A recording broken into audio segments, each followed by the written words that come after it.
ఆకాశవాణి ప్రాంతీయ వార్తలు చదువుతున్నది షేక్ మస్తాన్వి. ముఖ్యాంశాలు: ప్రజల ఆకాంక్షలు నెరవేర్చడమే ప్రభుత్వ ప్రథమ కర్తవ్యమని ముఖ్యమంత్రి నారా చంద్రబాబు నాయుడు పేర్కొన్నారు. విశ్వవిద్యాలయాల్లో అధ్యాపక పోస్టుల భర్తీకి చర్యలు తీసుకోవాలని రాష్ట విద్యాశాఖ మంత్రి నారా లోకేష్ అధికారులను ఆదేశించారు. రాష్టంలో రానున్న 3 రోజుల్లో తేలికపాటి నుంచి ఒక మోస్తరు వర్షాలు కురుస్తాయని అమరావతి వాతావరణ కేంద్రం తెలిపింది.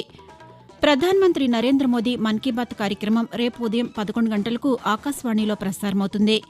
టీ20 క్రికెట్ వరల్డ్ కప్లో భాగంగా భారత్, దక్షిణాఫ్రికా జట్ల మధ్య ఈరోజు ఫైనల్ మ్యాచ్ జరుగుతుంది.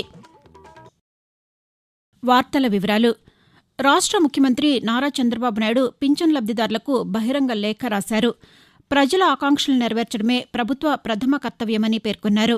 ప్రజా సంక్షేమం కోసం తొలి రోజు నుంచే నిర్ణయాలు తీసుకుంటున్నామని అన్నారు. మేనిఫెస్టోలో చెప్పినట్లుగా పింఛన్ను ₹1000 పెంచి ఇస్తున్నామని, జూలై 1 నుంచి పింఛన్లు ఇంటి వద్దే అందిస్తామని అన్నారు. పింఛన్ల పెంపు వల్ల ప్రభుత్వంపై నెలకు అదనంగా ₹819 కోట్ల భారం పడుతున్నప్పటికీ ఏప్రిల్ నెల నుంచే పింఛన్ పెంపును వర్తింపచేసి అందిస్తున్నామని ముఖ్యమంత్రి లేఖలో పేర్కొన్నారు. విశ్వవిద్యాలయాల్లో అధ్యాపక పోస్టుల భర్తీకి చర్యలు తీసుకోవాలని రాష్ట విద్యాశాఖ మంత్రి నారా లోకేష్ అధికారులను ఆదేశించారు. వెలగపూడి సచివాలయంలో నిన్న కళాశాలలు, విశ్వవిద్యాలయాల్లో చేపట్టాల్సిన మార్పులు, ప్రమాణాల మెరుగుదలకు తీసుకోవాల్సిన చర్యలపై అధికారులతో ఆయన సమీక్ష నిర్వహించారు. ఈ సందర్భంగా లోకేష్ మాట్లాడుతూ, న్యాయ వివాదాలను పరిష్కరించి అధ్యాపక నియామకాలకు చర్యలు తీసుకోవాలని అన్నారు. విశ్వవిద్యాలయాల రేటింగ్ పెంచేందుకు ప్రణాళికాబద్దంగా చర్యలు చేపట్టాలని, విద్యా ప్రమాణాలను పెంచేందుకు అధ్యయనం చేసి వివరాలు సమర్పించాలని చెప్పారు. ఉన్నత విద్యలో నాణ్యతా ప్రమాణాల మేరకు విద్యార్థుల్లో నైపుణ్యం పెంచేలా చర్యలు తీసుకోవాలని తెలిపారు. ప్రభుత్వ డిగ్రీ, జూనియర్ కళాశాలల్లో మౌలిక వసతుల కల్పన, ప్రవేశాల పెంపుదలకు ప్రణాళికలు రూపొందించాలని మంత్రి పేర్కొన్నారు. వాతావరణం: ద్రోణి ప్రభావంతో రాబోయే 3 రోజుల్లో రాష్టంలోని పలు ప్రాంతాల్లో తేలికపాటి నుంచి ఒక మోస్తరు వర్షాలు కురుస్తాయని అమరావతి వాతావరణ కేంద్రం తెలిపింది. పిడుగులతో పాటు గంటకు 40 నుంచి 50 కిలోమీటర్ల వేగంతో గాలులు వీస్తాయని వివరించింది. ఈరోజు పార్వతీపురం మన్యం, అల్లూరి సీతారామరాజు, కాకినాడ, డాక్టర్ బీఆర్ అంబేద్కర్ కోనసీమ, తూర్పుగోదావరి, పశ్చిమ గోదావరి, ఏలూరు జిల్లాల్లో తేలికపాటి నుంచి ఒక మోస్తరు వర్షాలు, మిగిలిన జిల్లాల్లో తేలికపాటి వానలు కురుస్తాయని విపత్తు నిర్వహణ సంస్థ తెలిపింది. విజయవాడ రైల్వే డివిజన్లోని వివిధ కార్యాలయాల్లో ఉద్యోగాలు ఇప్పిస్తామని కొందరు మోసగిస్తున్న ఘటనలు తమ దృష్టికి వచ్చినట్లు Vijayawada railway division senior commercial manager Rambabu తెలిపారు. విజయవాడలో ఈరోజు ఆయన పాత్రికేయులతో మాట్లాడుతూ, రైల్వే శాఖలో ఉద్యోగాలకు సంబంధించిన సమాచారమంతా ఎప్పటికప్పుడు రైల్వే అధికారిక వెబ్సైట్లో తెలియజేస్తున్నామని అన్నారు.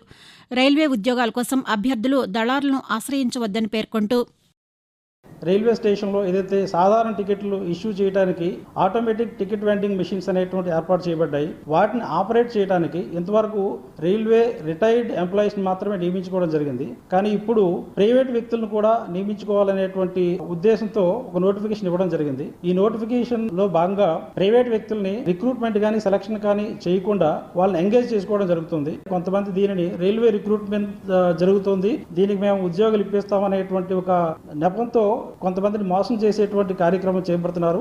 ఏటీవీఎం ఫెసిలిటేట్ అనేటువంటిది ఒక టెంపరరీ ఎంగేజ్మెంట్ 1 year కోసం చేస్తున్నాము.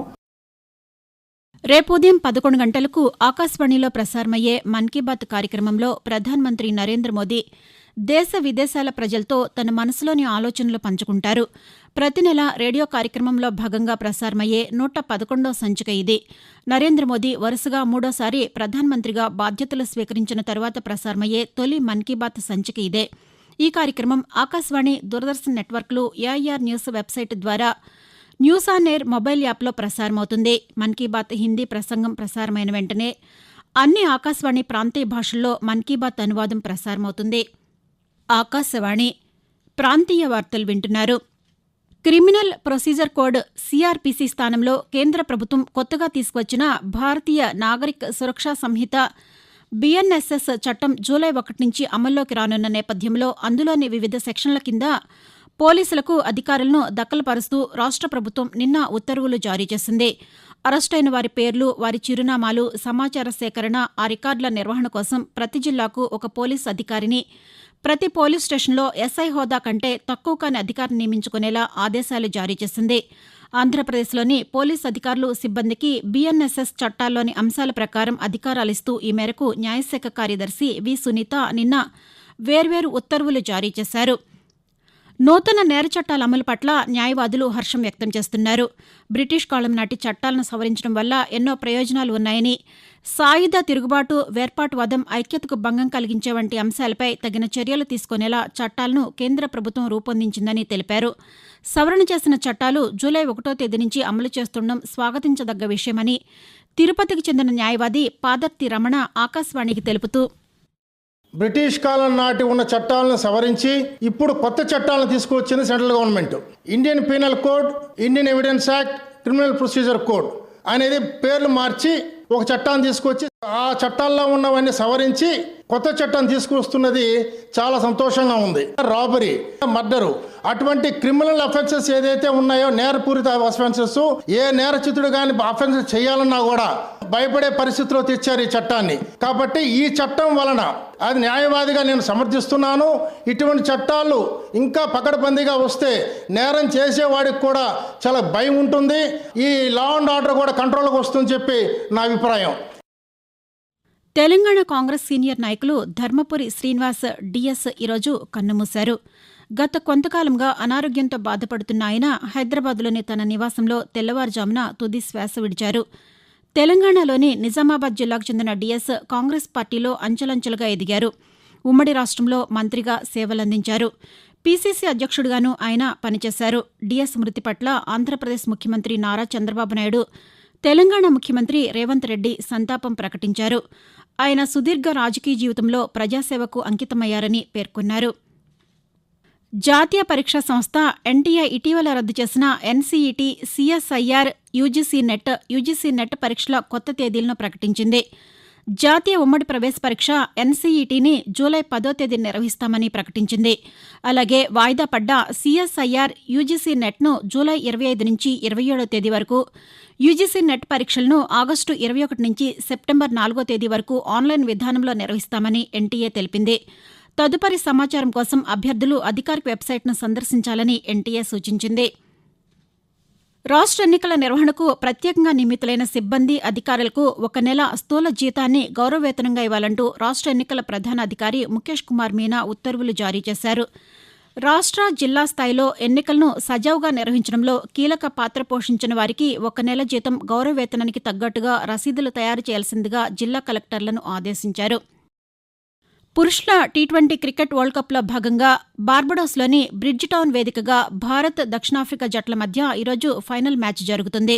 భారత కాలమానం ప్రకారం మ్యాచ్ ఈరోజు రాత్రి 8 గంటలకు ప్రసారమవుతుంది. ఈరోజు జరిగే ఫైనల్ మ్యాచ్తో పురుషుల T20 క్రికెట్ వరల్డ్ కప్ ముగుస్తుంది. కాగా భారత్ చివరిసారిగా T20 ప్రపంచ కప్ టైటిల్ను 2007లో గెలిచింది.